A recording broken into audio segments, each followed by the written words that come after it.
Покадровый разбор геймплея Hogwarts Legacy разбит на серии, так как он получился слишком большим по хронометражу, а потому на канале он выходит частями. Если вы не смотрели предыдущие видео, ссылку на них оставлю в описании. Также хотелось бы сделать некоторые правки к предыдущему видео, на пару из которых вы обратили свое внимание. В этом месте и правда Ранрак, похоже, вообще не держит в руках волшебную палочку, а отражает магию перчаткой, возможно даже как-то накапливает магическую силу, которая в нее попадает, и затем выплескивает ее обратно в противника. Играет ли роль перчатки, одетые на нем, и в них ли таится секрет обуздания забытой магии, или же он сам каким-то образом научился владеть этой магией даже без палочки, нам предстоит узнать в самой игре. Также в одном месте я оговорился, сказав жеребцов. Конечно же, имелось в виду и писалось в книгах именно жеребят, так как в этих двух словах различие. Жеребцы — это взрослые особи, а жеребята — это детеныши. Была еще одна оговорка в первом видео, там я сказал главного замка Гринготтса, а имелось в виду, конечно же, главного зала Гринготтс. На этом, пожалуй, все, что хотелось добавить, а потому продолжаем дальше подробный разбор всего, что нам показали на демонстрации.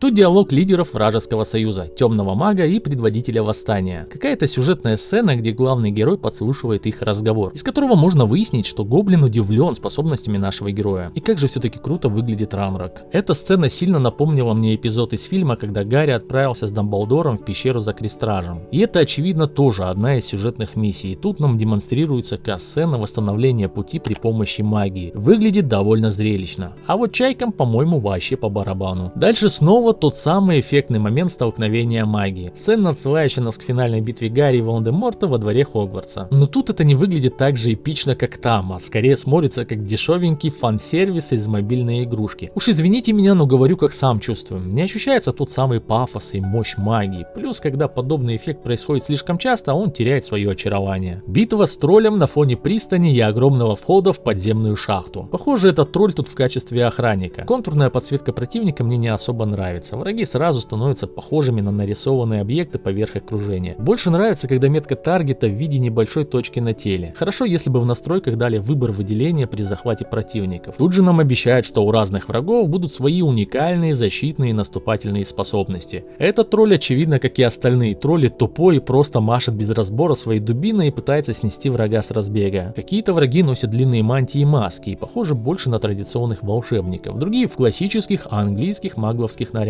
Так что и у магов противников, так же как и у гоблинов, будет различие между собой. Разнообразие противников — это всегда хорошо, но вот искусственный интеллект врагов мне показался недостаточно хорошим. Половина врагов на поле боя ведут себя слишком пассивно, наблюдают за происходящим в стороне и не предпринимают никаких действий. Также они не стараются действовать сообща. Они стоят кучками, очень неохотно окружают, не используют укрытия, находясь рядом с ними, хотя в этом случае подбрасывающие или притягивающие заклинания обретало бы дополнительную значимость. А потому смотрятся враги как мишени в тире, с которыми просто нужно всячески развлекаться, используя магию или предметы окружения без особого челленджа. При этом в игре есть и перекаты, и блокирующие защитные чары. Тут мы видим один из способов побеждать ожившие статуи тяжелых рыцарей. Одного из них нам уже показывали ранее в качестве стражника моста. Один из способов быстро одолеть статую — это вырвать из его рук меч и им же пронзить ее. Выглядит довольно эффектно. А вот и демонстрация забытой магии, которой владеет наш персонаж. Видно, что он способен быстро менять позицию на поле боя. Это позволит делать зрелищные комбинации. Боевка выглядит достаточно динамично, и мне кажется, она не будет скучной, хотя и противников не мешало бы потянуть. Кстати, среди гоблинов тоже будут маги, которые кастуют заклинания с рук, и именно у них светятся глаза красным цветом, как и у того самого тролля из начала демонстрации. Этот момент мне тоже очень понравился, когда можно будет хватать противников и просто как тряпичную куклу мутузить о землю. Из того, что показали, уже можно сделать вывод, что вариантов атаки и ее комбинаций достаточно много. А вот демонстрация таинственной, мощной атакующей магии, которая неизвестна даже преподавателям.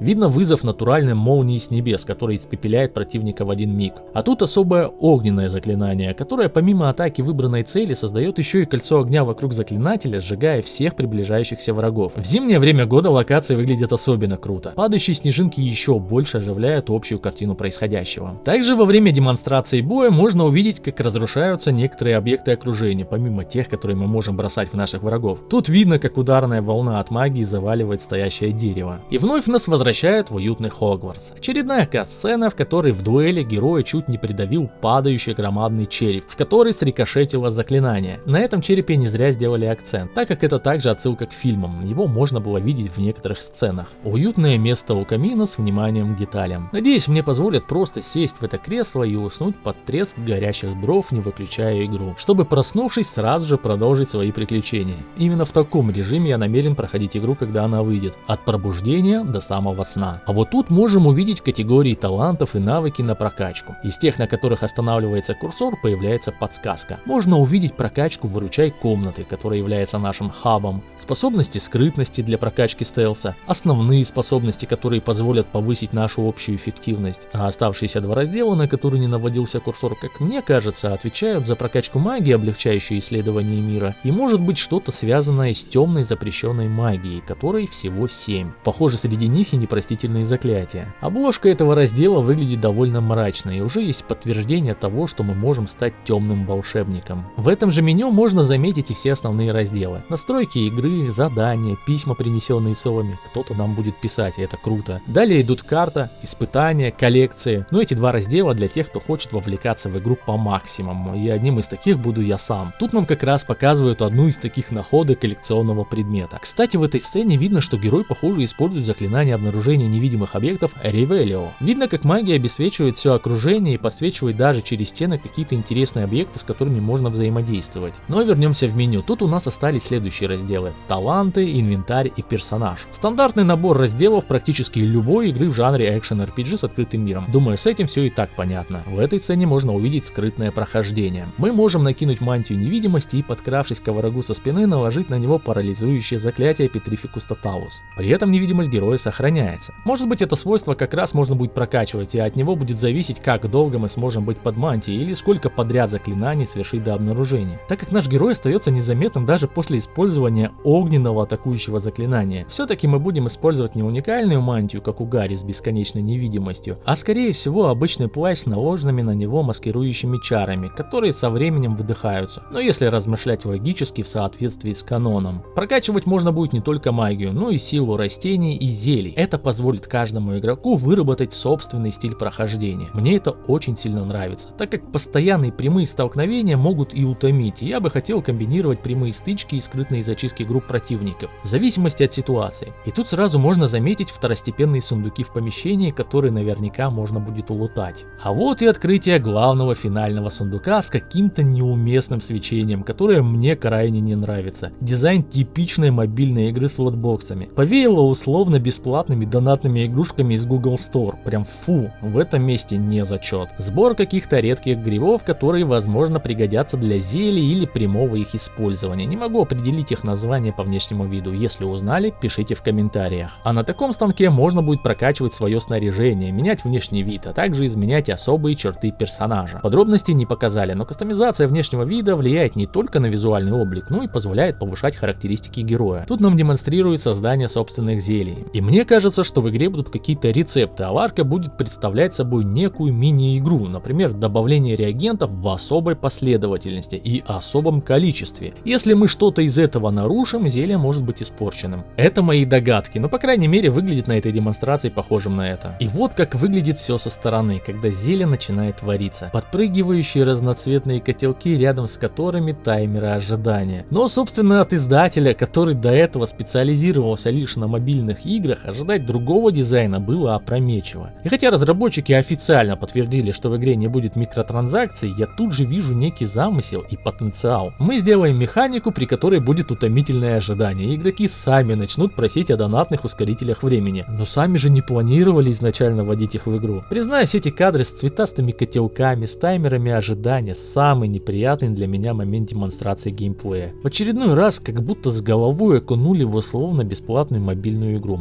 очень плохо. Есть гораздо больше изящных способов достичь постепенного добавления редких зелий в игру. Не варить их дольше, а чтобы ресурсы, нужные для варки таких зелий, восстанавливались в мире дольше. И без визуальных таймеров, а просто со временем восполнялись, скажем, в каких-то пещерах. Ну что имеем, то имеем. Мобильный геймдизайн в платной игре на консоли и ПК. Надеюсь, хоть выполнят обещание не вводить микротранзакции. Кстати, на этих кадрах можно увидеть и отсылку на стену с головами домашних эльфов в доме Блэков. Темным магам очень понравится. У разных зелий разные свойства. Вот тут, например, мы по всей видимости делаемся неуязвимыми к атакам, становясь каменным. Причем герой не убирает склянку после использования, а продолжает держать зелье во время боя. Помимо зелий мы сможем использовать и предметы, как, например, эти растения для отвлечения противника, или даже саженцы мандрагор для оглушения групп противников. При этом сам же персонаж, даже не имея наушников, выдерживает этот крик. Мне определенно нравятся эти механики, так как они вносят еще большего разнообразия в прохождение игры. Помимо всего прочего, мы сможем узнать и о множестве магических зверей, как во время посещения уроков, так и при исследовании мира. Вот, например, Нюхлер, который, надеюсь, появится и у меня и будет мне периодически приносить золото.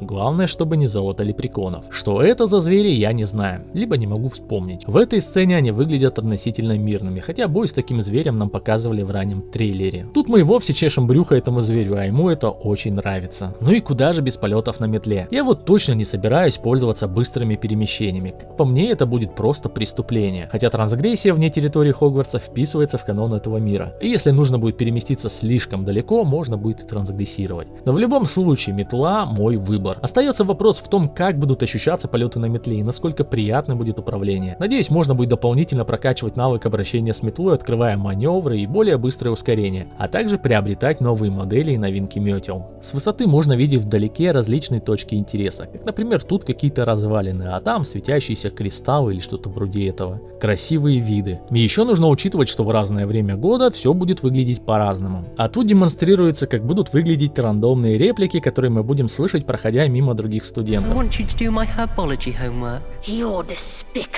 И тут снова отсылочка. На этот раз на Рона и Гермиону, которая постоянно помогала ему с домашними заданиями. Вопрос в том, как много заготовлено случайных реплик. И не случится ли так, что придется раз за разом слышать одни и те же фразы, которые со временем сильно утомят и будут выбиваться из погружения в игру. Какое-то столкновение в коридорах замка. Тут ничего, за что можно было бы глазу зацепиться, кроме очередной демонстрации сражений в паре с нашими друзьями, которые смогут нас сопровождать в качестве компаньонов. А также зеленого огонька, который мы еще увидим позже. Тут видно, как множество игроков идут в одном направлении в мантиях для игры в Квиддич от команд Пуффендуя и Когтеврана. Возможно, они все направляются на один из матчей, в то время как наш персонаж с напарником куда-то сильно спешат в повседневных мантиях Гриффиндора. Может быть, на этот матч, но лишь в качестве нейтральных зрителей. Если это так, то будет ли возможность наблюдать за постановочными матчами вне заданий? Тоже остается загадкой. Тут же можно снова обратить внимание на зеленый огонек возле портрета. Такое же свечение мы видели только что. По маркеру над огнем можно понять, что с этим объектом можно взаимодействовать. Это не просто декорация. Но какую функцию выполняет этот объект,